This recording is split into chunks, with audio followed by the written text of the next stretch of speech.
애플이 7인치대 태블릿 PC 아이패드 미니를 공개했습니다. 화면은 7.9인치로 지금까지 발표된 아이패드 가운데 가장 작은 크기의 화면을 사용하지만 아이패드2와 동일한 해상도를 지원해 더 선명한 화면을 제공합니다. 성능 면에 있어서도 아이패드2의 축소판이라는 평가를 받고 있습니다.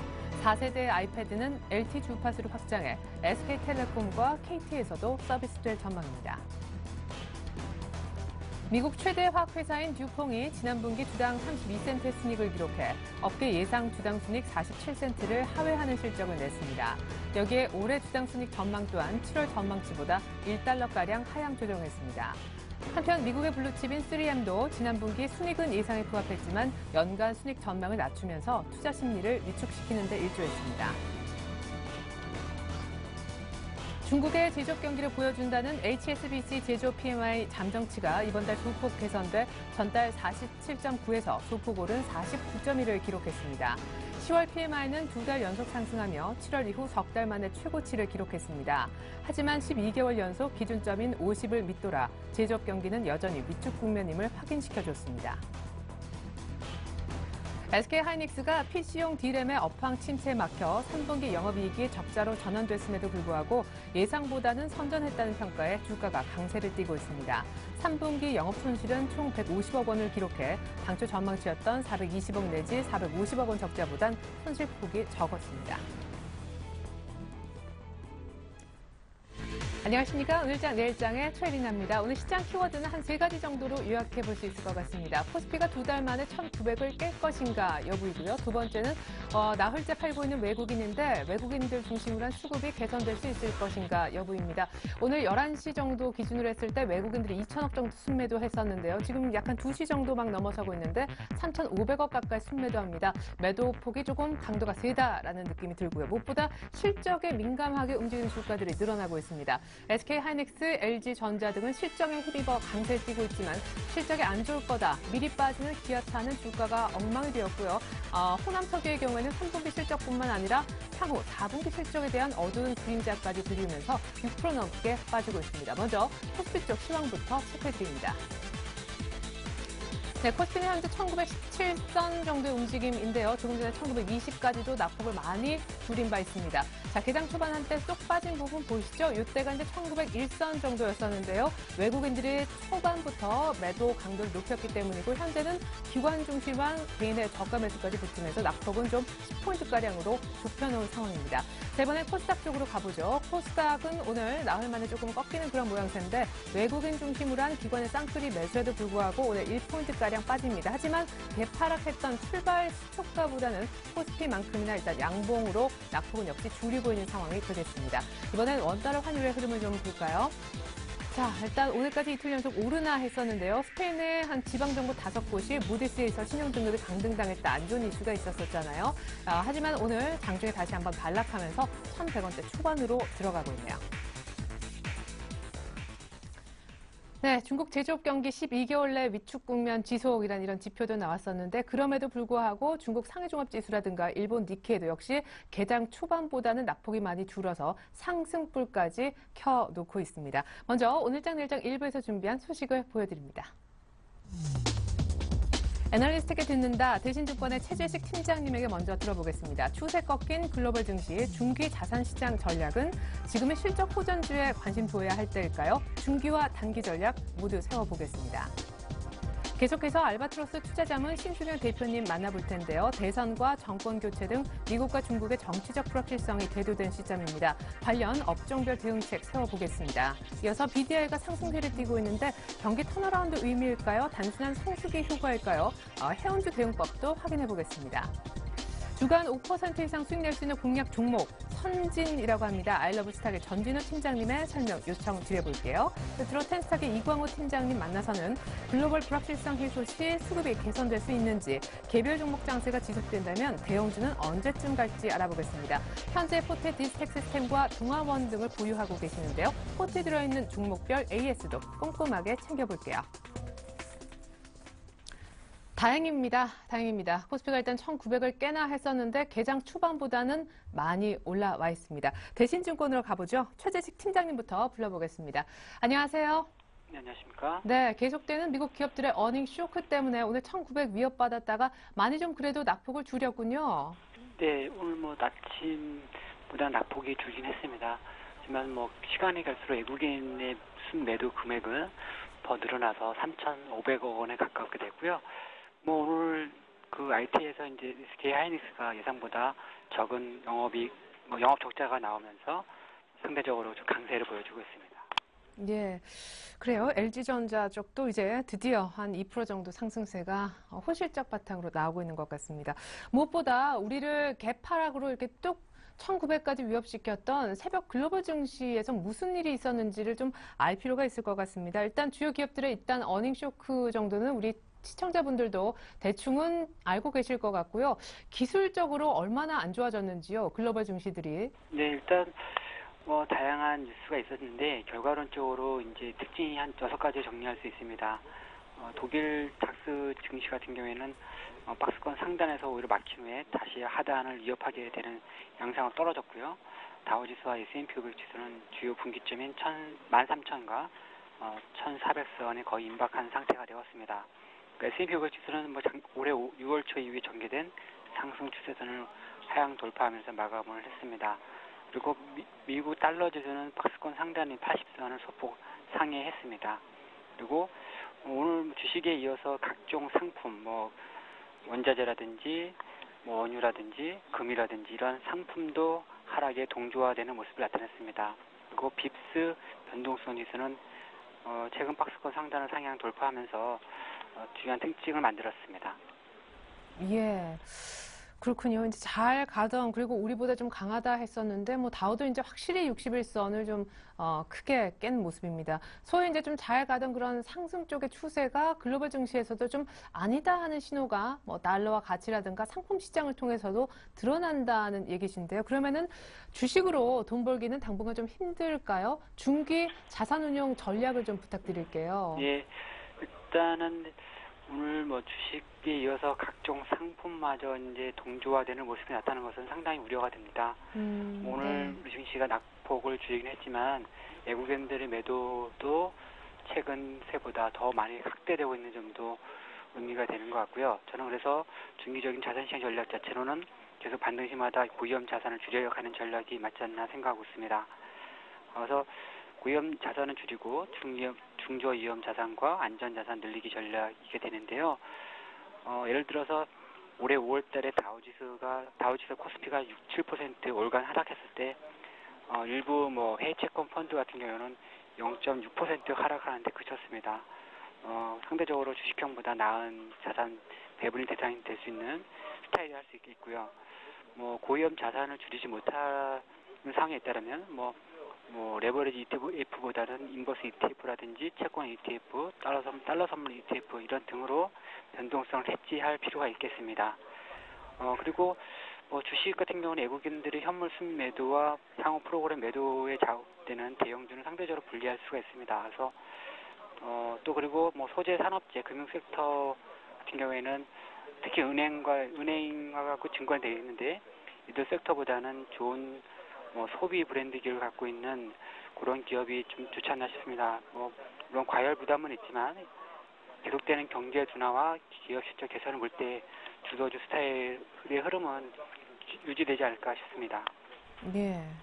그래요. 지금 현재 주도주라면 사실 뭐 소비 쪽인데 이쪽의 강세는 과열 부담에도 불구하고 계속될 것이다. 조금 대형주를 갖고 계신 분들이 아마 답답하실 것 같습니다. 1,900대에 거의 왔음에도 불구하고 뭐 싼 메리트 때문에 대형주가 갈 거야 라는 얘기를 안 해주시네요. 1,900대인데도 불구하고 향후 대형주의 수익은 여전히 내기가 좀 어려울 것이다. 그렇다면 실적이 괜찮은 종목의 경우에는 홀딩해도 좋을지 마감 전략 부탁드릴게요. 예, 일단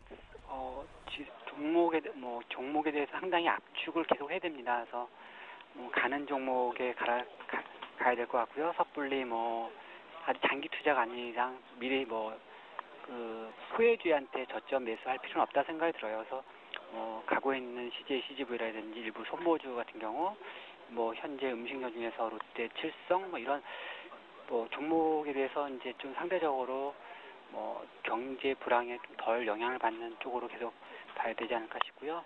그리고 계속 현금 같은 경우는 최소한 좀 몇십 퍼센트는 가지고 있어야 된다고 생각이 들어요. 그래서 전체적으로 수익을 쉽게 내기가 어려운 장세이기 때문에 자신이 없다라면 아예 좀 당분간 쉬는 전략도 필요하지 않나 싶고요. 그리고 매매하더라도 단기 매매 정도에 그칠 필요하지 않나 싶습니다. 예, 좋습니다. 단기에 매매할 것을 당부를 부탁을 좀 하셨고, 무엇보다 괜히 소외돼 있는 종목, 좀 싸 보이네 해서 들어가는 것은 자제해달라는 얘기가 있었습니다. 대신증권 최재식 팀장님의 전략까지 확인했습니다. 감사합니다. 네, 감사합니다.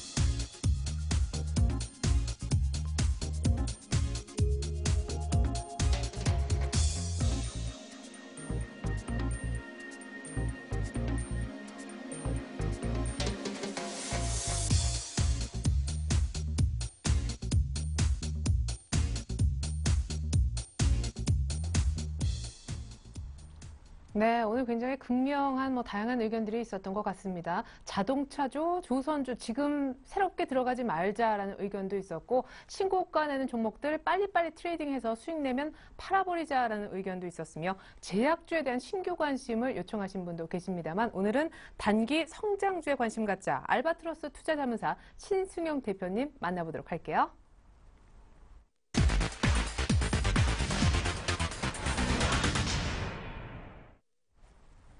네, 신 대표님 안녕하세요. 네, 안녕하십니까. 네, 미국과 중국의 이 대선, 정권 교체를 앞두고 있는데 종목별 변동성이 이제는 중소형주까지 나타나면서 쉽게 수익이 나지 않는 그런 장이 펼쳐지고 있습니다.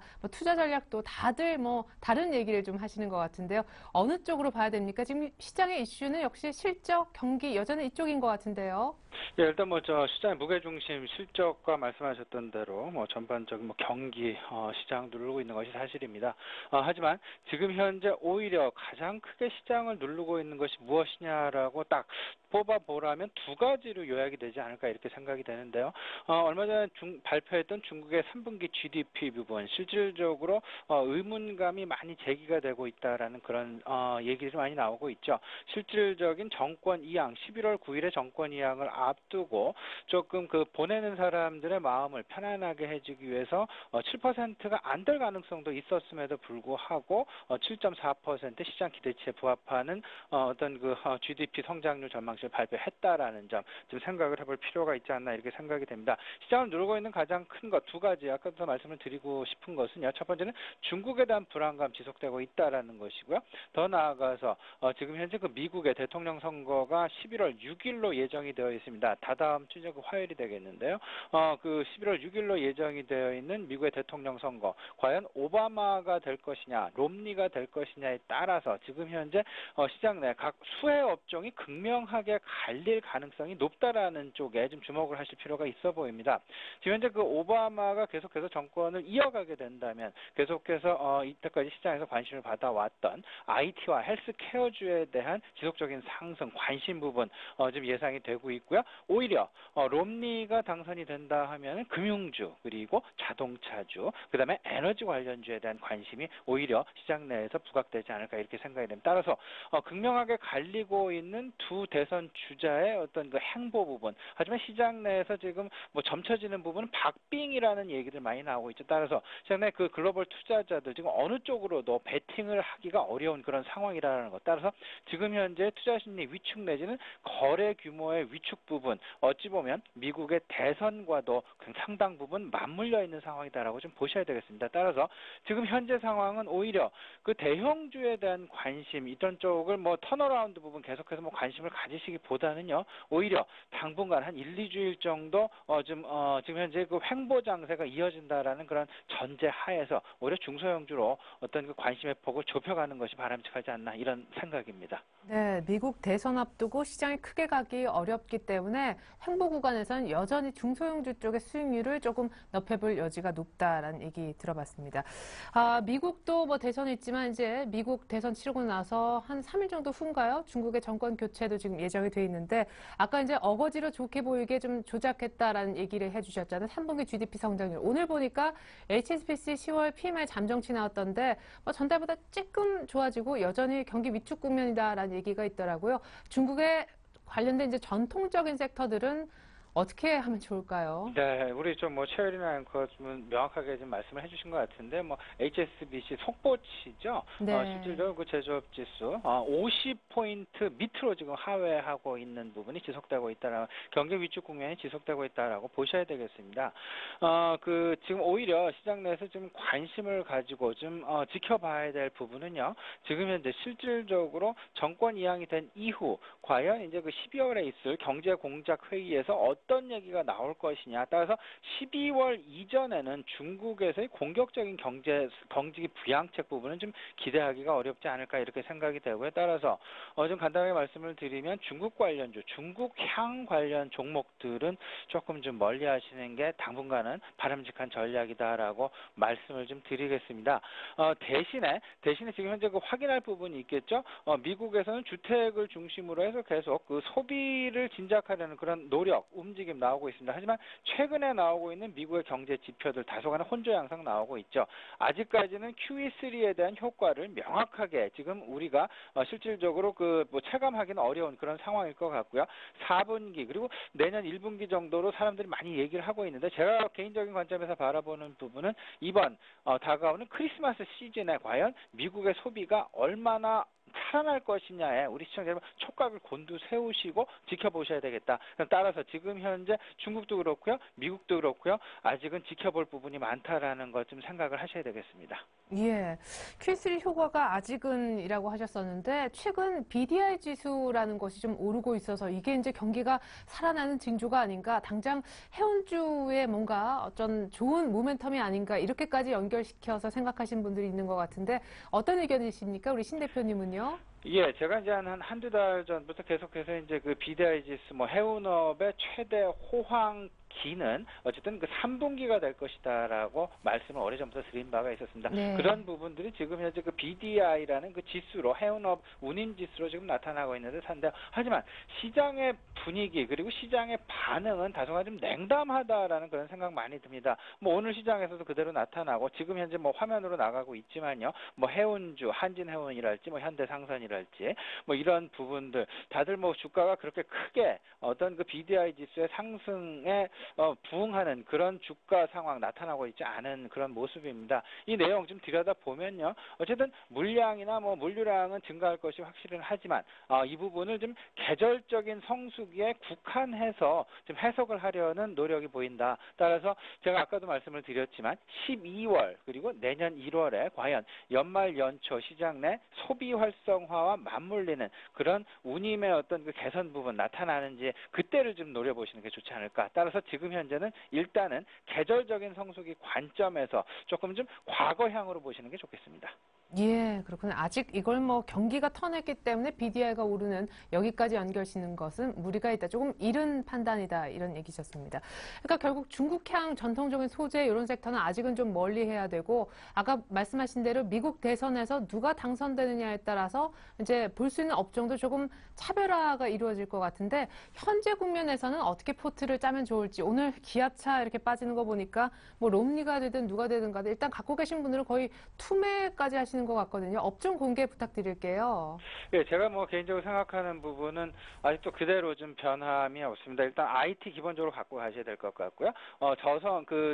경기 방어주의지만 성장을 계속해서 보유하고 있는 모바일 게임 관련주들 그리고 제가 그 뭐 리플레이션 관련해서 그 QE3 관련해서 우리 시청자 여러분께 그 하셔야 된다는 말씀드린 부분이 있었습니다. 자원개발주, 자산주 그리고 이제 뭐 배당 관련주도 말씀드린 바가 있었고요.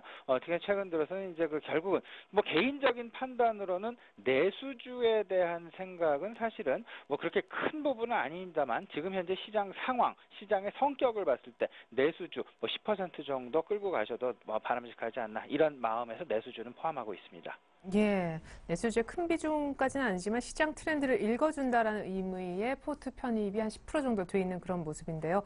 자, 내수주라 하시면 뭐 어느 쪽 섹터, 뭐 음식료 쪽을 보고 계시는지 아니면 뭐 제약 쪽이신지 궁금하고요. IT의 경우는 일단 오늘 밤인가요? 애플의 실적이 안 좋을 것을 지금 기다리고 있어서 이거 IT 지금 들어가도 되나 싶습니다. IT도 막 이렇게 갈리는 것 같아요. 세부적으로 어떤 IT 종목 지켜보고 계십니까? 네, 지금 이제 그 IT는요, 실질적으로 전체적인 그 흐름의 변화, 패러다임의 변화를 읽으시는 것이 좋지 않을까라는 생각입니다.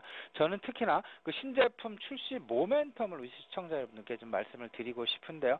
애플의 어찌 보면 뭐 전일에 있었던 애플의 그 아이패드 미니 발표에 따라서 어떤 그 시장 내 반응이 좋게는 나왔지만 하지만 주가의 반응은 그리 좋지 않았다라는 점. 서서히 이제 그 애플향 모멘텀이 둔화되고 있다라는 것의 신호가 아닌가라는 그런 생각 가져봅니다. 하지만 오늘 저녁 역시 또 이제 그 발표되는 부분 있죠. 그 마이크로소프트의 그 윈도우 8 발표가 예정이 되어 있습니다. 윈도우 8과 관련된 업종, 관련된 종목 뭐가 있을까 생각을 해보면요. 윈도우 8의 가장 큰 변화 부분 역시 그 유저 인터페이스 쪽에서 찾아봐야 될 것 같습니다. 아무래도 그 터치와 관련된 부분이 될 텐데요. 터치 스크린, 터치 패드 쪽 이쪽과 관련된 부품 종목들 좀 생각을 해보시면 그 신제품 출시 모멘텀 분명히 받아 나가지 않을까 이런 생각입니다. 예, 좋습니다. IT는 신제품 관련된 부품주 쪽에서 한번 아이디어를 얻어보자라는 얘기 들어봤고요. 그렇다면 IT와 내수주, 그 밖에 다른 섹터들은요? 예. 그 내수주 쪽 아까 이제 제가 그 말씀을 미처 못 드렸는데 내수주는 일단 지금 현재 그 접근하실 때 뭐 음식료 그리고 뭐 제약 사실상 많이 오른 것이 사실입니다. 하지만요 이런 차원 한번 그 저성장이지만 지속적인 성장이 가능하다라는 점에서 조금 좀 지금 상황에서 쫓아가시다라는 부분은 조금 다소간 좀 부담스럽고요. 계속해서 그 내수 관련주는 아무래도 그 배당과 관련된 쪽으로 한번 틀을 맞춰 보시는 것이 오히려 소비와 관련된 쪽에 틀을 맞추시는 것보다는 좀 바람직하지 않나 이런 생각이네요. 예. 예, 알겠습니다. 내수주는 지금 또 시기상 연말 배당을 받을 수 있는 배당주 정도의 의미로 받아들였으면 좋겠다라고 하셨고 그 밖에 보니까 아까 얘기하셨던 자산주 그리고 자원개발주 게임 이렇게 있는데 게임은 또 어떤 의견이신지 그리고 자원개발주 지금 달러 약세가 약간 멈칫하면서 지금 상품 쪽도 간밤에 많이 내렸더라고요. 괜찮을까요? 예. 그 국제 상품 관련주는 계속해서 제 개인적인 생각은 관심을 가져야 된다라고 생각이 됩니다. 계속해서 그 리플레이션 관련해서 말씀을 드리고 있는데요. 결국 시중에 이제 그 돈이 유동성이 확대가 되다 보면은 아무래도 지금 현재는 유동성 확대를 통해서 경제 성장을 우선해서 경기 성장을 하고 그 후행으로 물가 상승을 쫓아가게 하는 그런 리플레이션 전략, 이런 정책이 지금 현재 시장 내 관심 사항이 되겠습니다. 그 얘기는 결국에는 지금 현재까지는 눌리고 있다 하더라도 결국은 경기 성장 이후에는 어느 정도 만족할 만한 경기 성장이 나타난 이후에는 결국에는 그 자산 관련주들 내지는 자원 개발주들의 그 원자재 관련주들의 상승 나타날 수밖에 없는 그런 상황이 아닐까. 따라서 그런 부분들은 계속 관심을 가져야 되겠다 말씀을 드리고요. 지금 현재 그 모바일 게임 관련해서는 어느 정도 그 시세를 분출한 이후에 지금 현재 가격 조정기에 들어가고 있는 그런 상황이다라고 말씀을 드릴 수 있습니다. 하지만 지금 현재 지금 그 모멘텀 공백기에 과연 시장 내에서 찾아볼 만한 주식, 종목들, 어떤 종목들 테마로 형성될 수 있을까 생각을 해보면요. 결국은 모바일과 관련된 게임주들 아직 더 갈 길이 멀었다라는 그런 생각 한번 가져봅니다. 네, 게임주 지금 약간 조정기지만 조금 더 기다리면 수익이 다시 좀 불어날 수 있다라는 관점이신데 아까 전체 메시지에 보니까요. 그 단기 성장주에 관심 갖자 단기라는 단서를 붙여주셨더라고요. 말씀 쭉 들어봤는데 섹터 가운데 짧게만 봐야 되는 그런 특별한 섹터가 따로 있습니까? 아닙니다. 그렇지는 않고요. 지금 전체적으로 순환매 내지는 관심 종목들이 너무나 빠르게 움직이고 있어서요. 지금 현재 뭐 중장기적인 관점으로 뭐 접근을 하자 이런 부분들 사실은 거의 뭐 의미가 없어 보입니다. 오히려 제 개인적인 생각은 단기적으로 빠른 탄력적인 매매를 하시는 게 오히려 대형주, 중소형주 상관없이 모든 업종, 모든 종목에 해당한다라고 말씀을 드릴 수 있을 것 같습니다.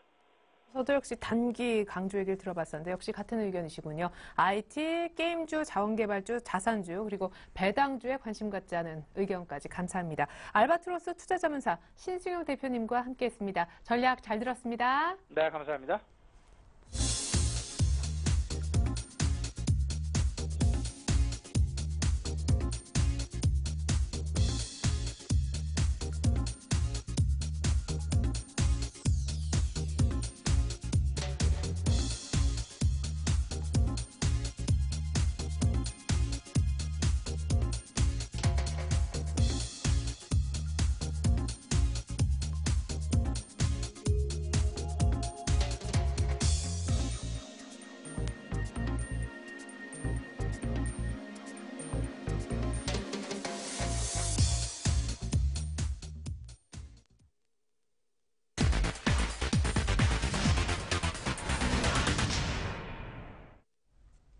안녕하세요. 주간 5% 공략주 김보람입니다. 일주일 동안 5% 수익을 낼 수 있는 그런 종목을 찾아볼 텐데요. 먼저 지난 추천 종목들의 수익률부터 확인해 보겠습니다. 동양증권 박현상 대리의 제닉은 매수가 부근에 있고요. 이정복 대표의 우징플라임은 2% 정도 손실입니다. 전진우 팀장의 인포피어가 손절가 터치했고 그 아래 레이즌과 그리고 사막콘덴서도 어제보다 손실폭이 조금 더 커졌습니다. 네, 이 가운데 오늘은 아이러브스탁 전진우 팀장과 함께하겠습니다. 안녕하세요. 네, 안녕하세요. 네, 인포피아 참 아쉽습니다. 다시 14,000원대로 61선 부근까지 내려온 상황인데요. 보유하신 분들이라면, 손절하지 못하신 분들이라면 수정 어떻게 전략을 수정해 볼까요? 네, 일단은 바로 좀 기술적인 차트 보면서 조금 설명을 드릴게요.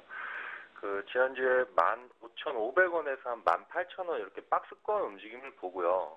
한 16,000원대, 15,800원대, 추세적인 상승을 이탈하지 않는다는 좀 가정을 가지고 좀 소개를 드렸던 종목인데, 시장 좀 이렇게 급락하면서 같이 손절가를 좀 이탈하는 움직임을 줬습니다. 그래서 손절가 15,300원 제시드렸던 거는 시장이 이제 급락을 주게 되면은 기술적으로는 14,000원대까지 하단으로 좀 열려 있죠. 그렇기 때문에 손절가를 한 3, 4%로 좀 바짝 붙여서 말씀을 드렸고요. 현재 기술적인 추세는 아직 살아있고 가격적인 조정이 있던 종목이기 때문에 긍정적인 시작을 유지하는 것은 당연합니다. 다만 좀 조심스러운 거는 이제 종목이 아니라 시장에 이제 급락을 아직도 열어놓고 있다는 부분이죠. 그래서 시장에 대한 좀 부정을 이야기하면서 제가 소개드린 종목이라고 해서 종목을 고집하고 싶지는 않고요. 이미 손절하신 분들께는 종목을 좀 관심 있게 보되 최대한 현금을 많이 들고 종목이나 시장을 좀 관망하자라는 말씀을 드리고요. 또 하나는 저는 손절가를 이렇게 말씀을 드리지만 실제 투자하시는 분들 조금이라도 손실을 보게 되면은 쉽게 손이 안 나가죠. 그러다 보면 야금야금 좀 손실폭만 키우는데 그런 분들이라면 현재 구간이 손절의 의미는 없어요. 왜냐면은 현재 매매 가격대를 보시면 14,000원에서 14,500원대가 굉장히 강한 지지를 받고 있는 종목이거든요. 그래서 좀 그런 분들께 현재 매매 가격대만 좀 새로이 정해서 말씀드리자면 목표가는 16,000원으로 보시고요. 손절가는 14,000원으로 이렇게 좀 조정해서 말씀드리도록 하겠습니다. 네, 전략에 조금 수정이 있었습니다. 매수 가격은 14,000원에서 14,500원 사이, 그리고 목표 가격은 16,000원으로 정해주셨습니다. 인포피어 AS였고요. 이어서 오늘의 관심 종목도 들어보겠습니다. 네, 그래요. 앞에서 좀 실컷 관망하자라는 말씀드리면서 새로 네. 또 종목을 소개드리는 게 어폐가 있는데 시장 오를 때도 있고 하락할 때도 있죠. 근데 상승장이라고 다 오르는 것도 아니고 하락장이라고 해서 모든 종목이 다 하락하는 건 아니니까 시장에 대한 좀 경계감이 있을 때 좀 관심 갖고 봐야 할 섹터, 종목 이런 관점으로 시청자분들이 좀 봐주셨으면 합니다. 예.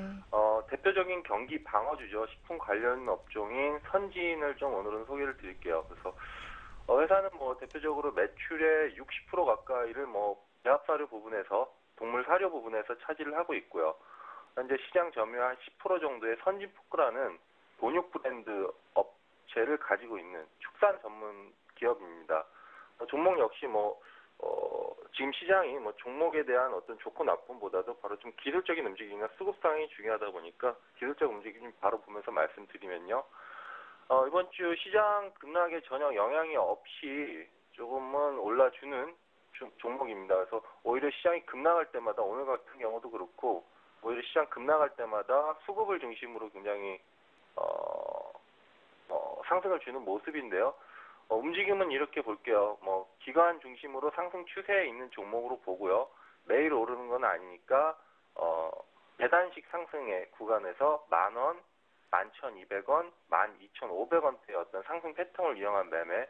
그래서 매수가는 현재 가격은 오늘 오전부터 견고한 상승에 계속 줘가지고 좀 너무 높은데요. 이거 말고 오늘 가격 말고 조금 장을 좀 지켜보시다가 내일쯤에서 12,500원에서 한 12,800원 사이에서 좀 매수가를 좀 잡도록 하겠습니다. 그리고 목표가는 13,600원, 그리고 손절가는 한 12,000원으로 잡고 좀 시장 어려울 때 예측 가능한 좀 기술적 움직임 안에서 매매할 수 있는 종목으로 이렇게 좀 소개를 드릴게요. 일단 조정을 조금 기다려야 할 것 같습니다. 12,500원에서 12,800원 사이에 접근이 가능하겠고요. 목표 가격은 13,600원으로 주셨는데요. 앞서 다른 패널 분께서는 시장 상황이 불안하기 때문에 모든 종목을 단기로 대응하라 말씀해 주셨거든요. 같은 관점에서 경기 방어주를 주신 것 같은데 이 종목은 투자 기간 어느 정도로 보면 될까요? 일단은 제가 지금 정해진 기간은 일주일에 5거래일이라는 단기 기간을 바라보죠. 하지만은 종목 자체는 요 종목과 같은 패턴을 갖던 게 전번에 지지난주에 했던 게 파트론인가요? 파트론처럼 이렇게 계단식 구간 안에서의 어떤 장을 보면서 하는 매매이기 때문에 전제로 뒀듯이 투신을 중심으로 한 상승 추세는 유지한다라고 보는 거죠. 그래서 그 단기 목표가들을 하나하나 깨고 올라갈 때마다 목표가를 높이면서 좀 길게 신고가를 바라보는 종목이기 때문에 어떻게 기간을 언제까지 보냐 그러면 올라갈 때까지는 보는 거기 때문에 그렇게 말씀을 드리겠습니다. 네, 오늘의 관심 종목은 선진이었습니다. 일단 내일 정도 가격 조정을 기다려보시는 게 좋을 것 같습니다. 말씀 잘 들었습니다. 도움 말씀 고맙습니다. 네, 감사합니다. 네, 지금까지 주간 5% 공략주 김보람이었습니다.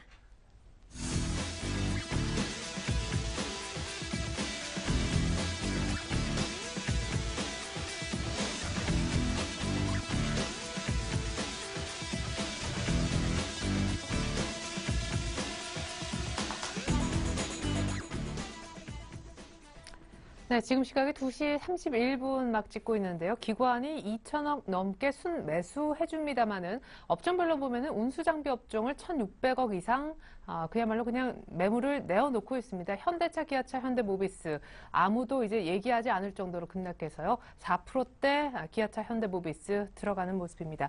자, 다시 한번 마감 전략을 좀 짜보죠. 텐스탁의 이광호 팀장님 모십니다. 안녕하세요. 네, 안녕하세요. 네, 해외 증시에서 이미 사인이 나왔던 것 같습니다. 해외 증시 네. 급락하고 우리도 급락해서 출발했는데 그나마 좀 낙폭을 줄이고 있고 오늘 또 네. 실적에 따라서 희비가 많이 엇갈리는 종목들이 있네요. 네, 그렇습니다. 아시다시피 전일 미국의 다우 지수가 200포인트 넘게 하락을 하면서 급락하면서 이제 지금 현재에도 코스피에도 적지 않은 영향을 미치고 있습니다. 일단 그 이유를 간단하게 조금 살펴보셔야 될 것 같은데 일단 페덱스와 알코아처럼 이제 글로벌 경기 민감주인 듀퐁 이제 미국의 대표적인 화학주죠. 그리고 이제 미국의 기술 업종 중에 하나라고 할 수 있는 유나이티드 그 테크놀로지의 실적 영향이 아무래도 이제 좀 컸지 않았나 이렇게 보입니다. 3분기 실적은 이제 우려했던 것보다 크게 악화되지는 않았지만 이제 문제는 향후의 실적 전망이 좋지 않을 것이라는 전망이 나타나면서 시장이 좀 민감하게 반응을 했던 것으로 보입니다. 이렇게 계속적으로 3분기 실적이 뒷받침되지 못하다 보니까 지난번 Q3 시행으로 지금 확보된 유동성 자금들이 이제 가야 할 곳을 찾지 못하고 그러면서 이제 또 투심을 좀 더 얼어붙게 만든 것으로 보이는데 이렇게 미국의 증시가 급락하기 전에는 또 유럽의 증시가 또 대량 매도세를 맞으면서 휘청거리는 모습을 또 보였습니다. 유럽 관련 이슈의 중심에는 아무래도 스페인이 있다고 할 수가 있겠는데 일단 대표적인 그 신용평가사인 무디스에서 그 스페인의 주요 지방 정부의 신용 등급을 강등했다는 소식이 전해졌고 또 스페인 GDP 성장률이 지금 0.4% 마이너스 0.4%를 기록하면서 5분기 연속 위축되는 모습을 보이고 있습니다. 이렇게 계속적으로 그 스페인의 경기 침체가 이어지면서 그 마리아노 라우이 스페인 총리에게 구제금융 신청 압박이 점점 가해지고 있는 상황이고 그렇기 때문에 향후에 못해도 추가적인 이제 긴축 정책은 불가피할 것으로 보입니다. 이렇게 지금 미국과 스페인을 중심으로 한 글로벌 경기 흐름이 지금 현재 국내 증시에 영향을 미치고 있다 보니까 오늘 아시겠지만 금일 장중한 때 1910선이 무너지면서 이제 그런 이제 조정 요인으로 지금 글로벌 증시가 지금 작용을 하고 있는데 그래서 이제 글로벌 이슈들을 좀 정리를 해서 조금 이제 살펴보시자면 이제 미국 같은 경우는 아까 말씀드린 대로 이제 3분기와 그 향후 실적 전망 악화로 인해서 국내 증시에 지금 영향을 주고 있는 상황이고 또 다음 달에 예정된 미국 대선 역시도 정치적 불확실성으로 이제 남으면서 이제 좀 굉장히 이제 증시의 상승을 좀 제한하는 요인으로 좀 작용하고 있습니다. 그렇다면 이제 이번 오늘과 내일 있을 미국 FOMC 회의에서 추가적인 통화 완화 정책을 좀 기대해 볼 수가 있겠지만 이번 FOMC 회의에서는 이제 미국 대선을 앞두고 있는 큰 정치적 이벤트를 앞두고 있는 상황이기 때문에 부담스러운 추가적인 부양책을 내놓지는 않을 것으로 보입니다. 네. 그렇기 때문에 당장의 어떤 경기가 개선되는 흐름을 기대하기는 힘들 것으로 보이고 스페인 역시도 지금 현재 좀 나라 살림살이가 굉장히 복잡한 상황에 있습니다. 제 개인적으로는 지금 축구를 잘하는 만큼 좀 나라 살림도 좀 잘 살았으면 하는 좀 바람인데 스페인 정부가 이 재정 위기에 대해서 어떻게 의연하게 대처하는지 그리고 유로존과 어떻게 긴밀한 협약을 통해서 이 난국을 해체해 나갈지 이 부분은 좀 당분간 좀 흐름을 지켜보셔야 될 것 같고 이 문제가 해결되지 않는다면 지금 현재 등락을 거듭하고 있는 이 밴드를 우리나라 증시가 이탈하기는 좀 힘들 것으로 보이는 만큼 향후 스페인의 그 대책과 그 방향이 국내 증시에 중요한 변수로 작용할 것으로 보이고 있습니다. 네, 그렇군요. 네. 자, 무엇보다 오늘 좀 낙폭을 줄여서 1900도 일단 장중엔 깨지 않았잖아요. 위태롭기만 네. 했고. 그래서 좀 다행이다는 생각이 드는데 이 외국인 없이 낙폭 줄이는 이 불편한 진실. 예, 이 외국인들이 언제까지 팔 건지 지금 거의 한 4천억 가까이 파는데 네. 많이 파는 거죠. 최근에 현물이 이렇게 많이 판 적이 없었잖아요. 근데 향후에도 뭐 외국인들이 대량 사고 이런 전망을 하시는 분들은 적더라고요. 그렇죠.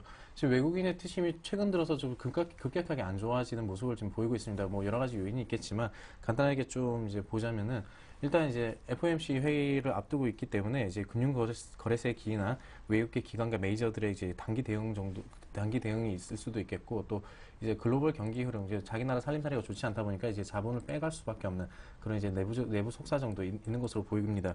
근데 지금 시장 참여자들이 이러한 지금 현재 글로벌 경기 흐름을 놓고 추세적인 하락이다라고 방향을 잡고 대응하기에는 좀 아직 이르다라고 보고 있습니다.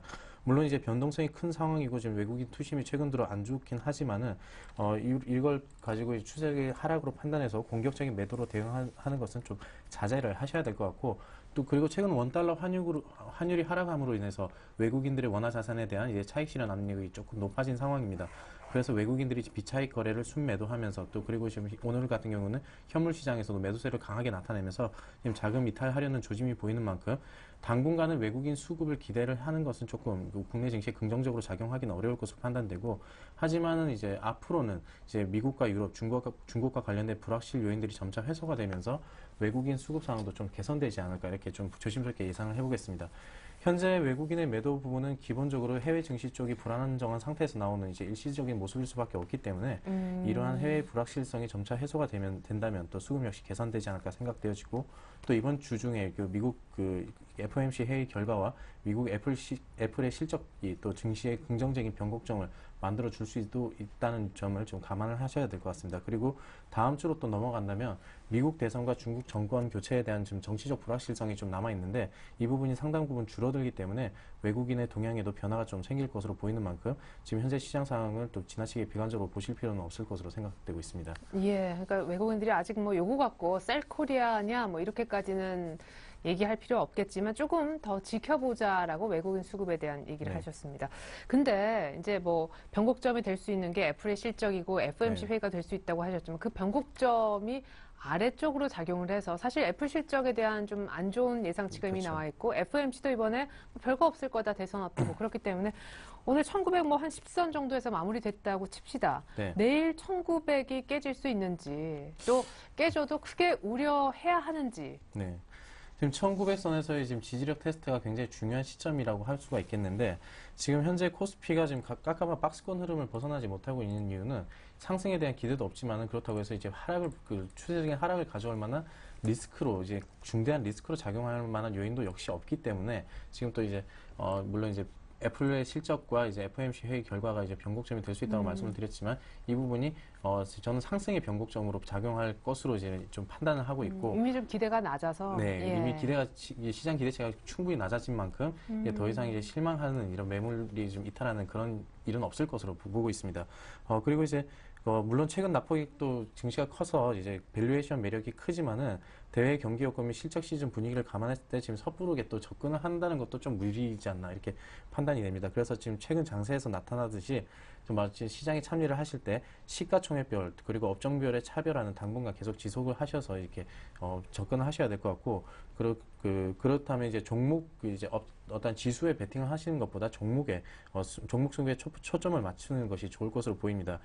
지금 현재도 종합주가 지수가 지금 월간 예상 밴드 하단 수준에서 지금 벗어나지 못하고 있는데 네. 월 초 수준과 대비를 한다면 이제 그 매력적인 진입 기회이기는 합니다. 하지만 그 리스크보다는 모멘텀에 민감한 우리나라 증시를 연속적으로 지금 상승 추세로 이끌 만한 촉매제가 없는 것도 지금 사실이기 때문에 그리고 물론 이제 전 3분기 때는 이제 외국인이라는 이제 뚜렷한 매수 주체가 있었지만은 지금은 그렇지 못하기 때문에 결국 이렇게 제한된 수급 여건에서 지금 지수에 베팅하시는 것보다 종목 승부를 결국 벌려야 되는 상황이 온 거고 또 코스피는 경기 둔화 우려와 이제 또 저가 매수 욕구 사회를 지금 갈팡질팡하는 이런 이제 박스권 흐름은 계속적으로 이어질 것으로 보고 있습니다. 예, 아니 보니까 오늘 기관도 뭐 자동차 쪽도 많이 팝니다만 뭐 자동차, 조선, 화학, 건설, 그러니까 신저가를 찍고 있는 일부 대형주들을 아예 싸다고 뭐 혹하지 않고 기관이 건드리질 않고 있거든요. 그러니까 아직은, 1900 깬다 해도 대형주가 아니라 역시 일부 아직은. 예, 뭐 중소형주 쪽을 잘 봐야 되는가 봐요. 그럼 그 중소형주도 아주 짧은 기간만 빠르게 수익을 봐야 됩니까? 다들 단기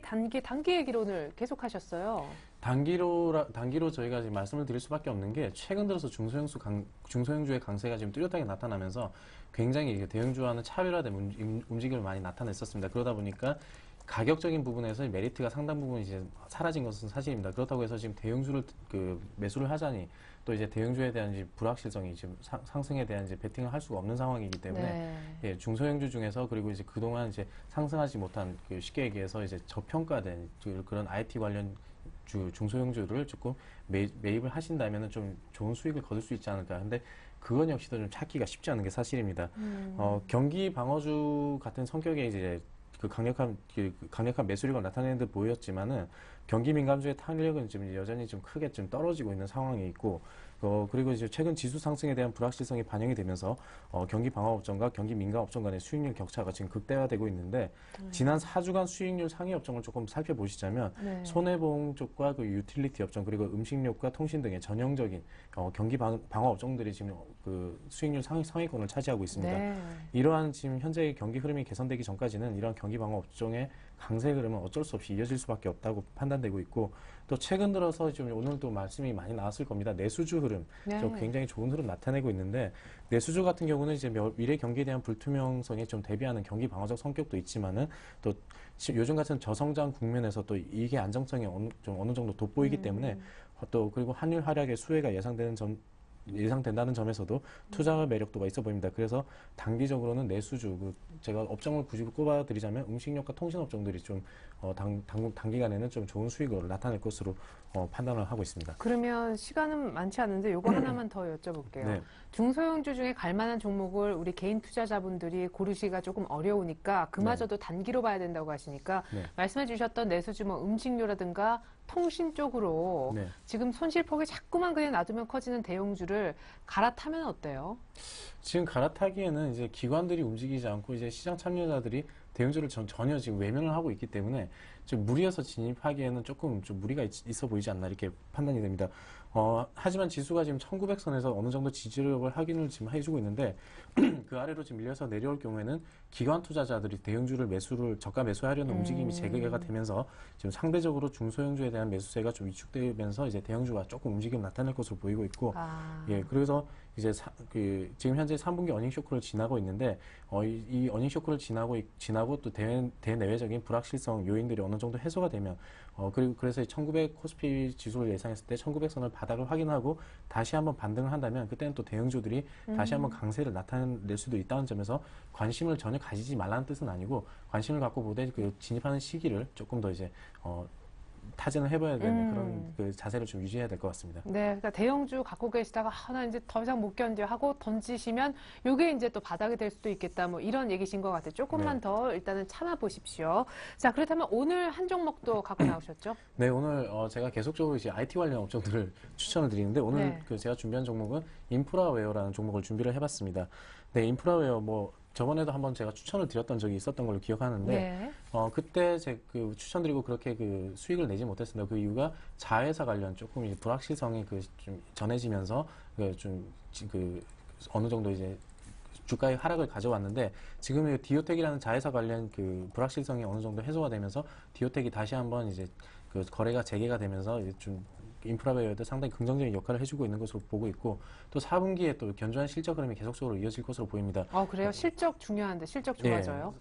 이미 그 최고 실적을 어느 정도 예상을 했었지만은 3분기 그 실적이었고 이제 4분기에도 이런 실적 흐름이 계속적으로 이어질 것으로 보입니다. 그 이유가 이제 그 지니톡이라는 이제 그 음성 인식 기술과 이제 모바일 메신저 기술이 결합한 이런 부분을 지금 기술적으로 개발을 했고 이제 또 상용화 시킬 지금 전초 단계에 있기 때문에 그 부분이 또 이제 반영이 되면서 지금 동사의 주가의 그 실적에도 충분히 반영이 될 것으로 보고 있습니다.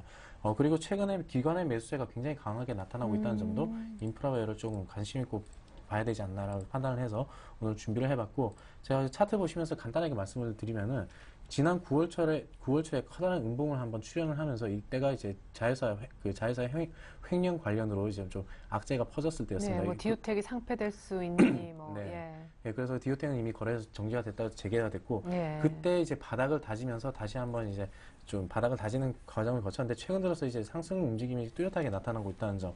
그렇다고 해서 지금 좀 늦은 건 아닌가 판단하실 수도 있겠지만 지금 현재 그 일봉 차트를 크게 놓고 보시면은 지금 현재 구간은 여전히 바닥권에 있다고 판단을 하셔도 좋을 것 같습니다.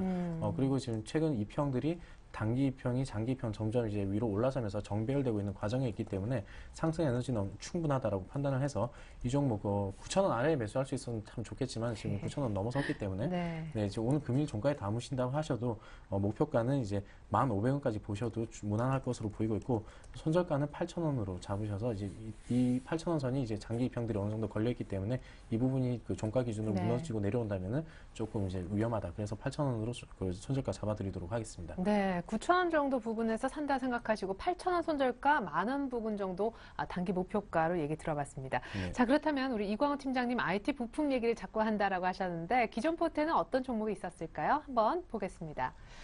자, 우리 텐스탁 이광호 팀장님의 포트네요.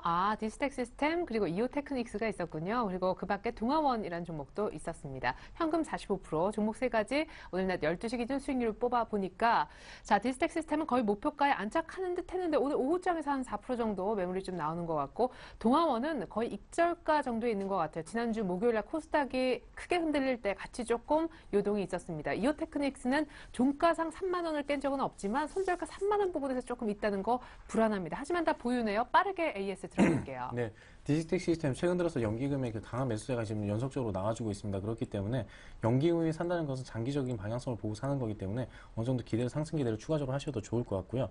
그리고 이제 그 동아원은 지금 저번 주에 조금 급락하는 모습을 보였지만 다시 한번 바닥을 다지면서 상승을 지금 해주고 있기 때문에 그리고 이제 저 경기 방어적 성격이 있다는 거 기억하셔서 당분간 좀 더 들고 계신다면 추가적인 수익 가능할 것으로 생각합니다. 이오테크닉스가 조금 이제 실망스러운 움직임을 나타냈지만은 아직까지는 뭐 수급적인 부분에서나 기술적으로 보셔도 지금 그렇게 크게 이제 걱정할 만한 구간에 와 있지 않고 이제 손절가를 아직 터치하지 않았기 때문에 조금 더 보유하셔서 이제 좀 상승을 좀 흐름을 지켜보시는 것이 좋을 것 같습니다. 네, 좋습니다. 이렇게 해서 기존 종목 모두 보유이고요. 오늘 신규 추천주가 하나 있습니다. 완성본 다시 보여드립니다. 자, 우리 이광호 팀장님의 포트에 현금이 35%로 줄고요. 대신 10% 정도 인프라웨어가 추가됩니다. IT 관련 부품주가 3개, 경기 방어주 동아원이 하나 들어있는 포트가 되겠네요. 자, 3+1 포트가 되겠는데 동아원 계속해서 갖고 가시고요. 디스텍 시스템 연기금이 샀는데 오늘 빠지는 거 괜찮습니다. 보유할 수 있는 이유이고요. 인프라웨어 일단 자회사에 대한 불확실성 걷어졌죠. 오늘 종가 매수 9,000원 정도 아래쪽이면 더 좋겠다 하셨습니다. 목표가 10,000원가량, 손절가 8,000원. 이오테크닉스도 아직은 홀딩하라는 얘기 들어봤습니다. 네, 지금까지 텐스탁의 이광호 팀장과 함께했습니다. 감사합니다. 네, 고맙습니다. 네, 저는 잠시 후 종가 들고 오늘자 내일자 2부로 다시 오겠습니다. 감사합니다.